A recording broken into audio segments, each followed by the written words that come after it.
Nobody knows exactly when or where a disaster or health emergency will strike. Emergencies and disasters, whether caused by natural events such as earthquakes and floods, accidents such as chemical spills, or intentional like the release of a virus or sarin gas, are events that we may very well experience in our lifetimes. Most of the time, we cannot predict or control these events, but there are actions we can do to prepare for them. We must prepare now on a personal and professional level by taking part in educational and training opportunities.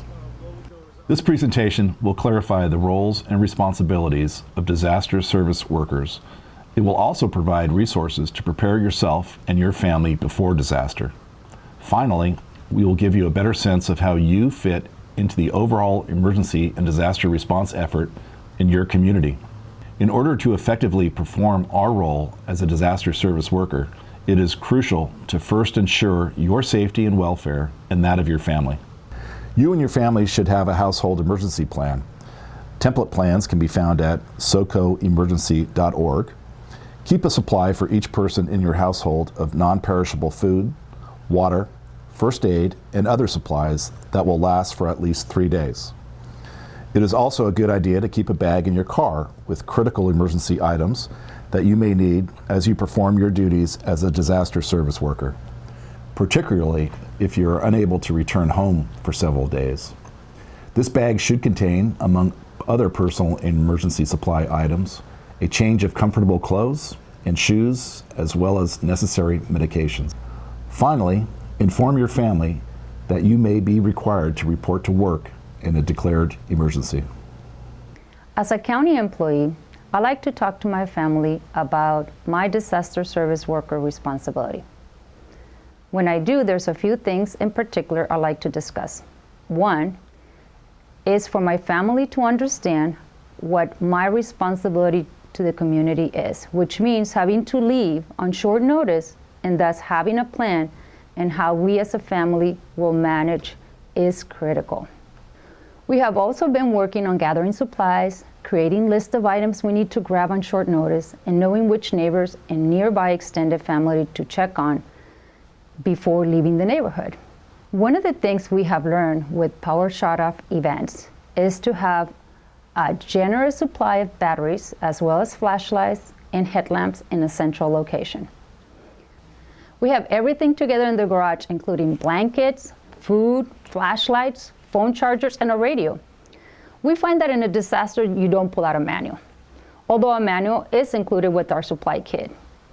It is best to review regularly and to know roughly where to start, because you never know where you will be when the notice comes to report to work. When an emergency occurs, every jurisdiction and agency has its own plan for responding. If you do not know what yours is, check with your supervisor or the person in your department who is in charge of disaster response. Some departments, for example, may have a system of calling all staff members, while others may ask employees to call their supervisor in the event of an emergency. You should keep these numbers with you at all times and write them down in your household emergency plan. There are times during an emergency, however, the telephones may not be working properly. The lines may get busy, or you may not have access to a phone. If this is the case, the general rule is to listen to the radio or TV to receive instructions. Once you have been instructed on where you are to report for work, you need to get there as safely and as quickly as you can. Government and labor codes define all public employees, including state, county, and city workers, as disaster service workers, subject to such disaster service activities as may be assigned to them by their supervisors or by the law. It is your responsibility as a public employee to be available for duty and to perform functions necessary in an emergency or disaster. You are a critical member of the response team that will help all disaster service workers play a critical role in any emergency. Protecting your health and safety will help ensure the health and safety of others needing assistance during these times. While disaster service worker roles vary, in all probability, you may be assigned to a task that you do not generally perform in a normal day's work. For example, you may have more contact with the public as you provide childcare at a clinic or help register people at a shelter. If you are fluent in another language, you may be asked to translate for non-English speaking individuals. Other typical tasks may involve logistical support, including being a messenger at your designated site, serving food to emergency staff, or answering telephones. You will not be asked to do anything that is beyond your scope of training, skill, or ability. I was at home when emergency management called. They informed me that they were activating the Emergency Operations Center in response to the glass fire and that I was needed to report to the EOC for my disaster service worker role as the logistics section chief. Once I got to the EOC, I checked in, got my situation briefing, and met with my team to go over our objectives. I love having the opportunity to work in the safe and dynamic environment of the EOC. I know my role as a disaster service worker is a vital service to the county and the community, and I'm always happy to help. Whatever task you are asked to do, time will be allotted for meals and breaks, just like the normal workday, so that your needs will be attended to as well. It is important to remember that everyone will be stressed during an emergency, particularly if the event continues for a long period of time.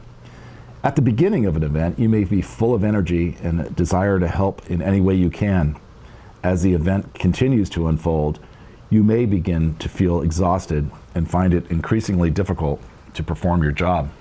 It is critical that you pace yourself and monitor your own physical and emotional status, as well as those of your coworkers and public that you are serving. By caring for yourself and others around you, there is a greater chance that everyone will respond more effectively and efficiently throughout the event. At this point, you may be wondering what government support systems are in place to manage an emergency. Just as it is critical for you to have a household emergency plan in place, your department and the county have an established emergency plan as well. By the time you are asked to report for the Emergency Operations Center, or EOC, it will already be open and activated. All emergency operations centers have a system in place to provide an organized emergency response.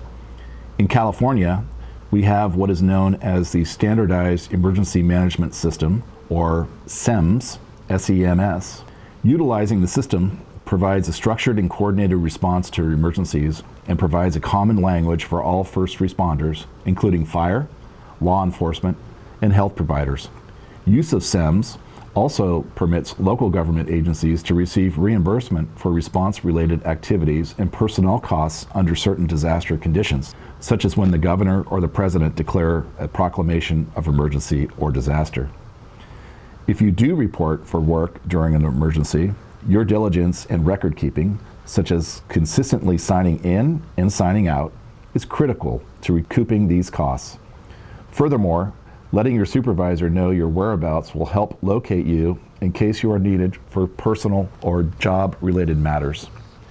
Emergency preparedness requires practice.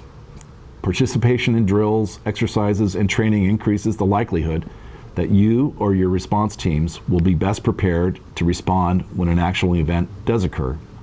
These opportunities will help you gain a greater understanding and appreciation for what might happen in a real event and provide an understanding of how you can be of the greatest help during an emergency or a disaster.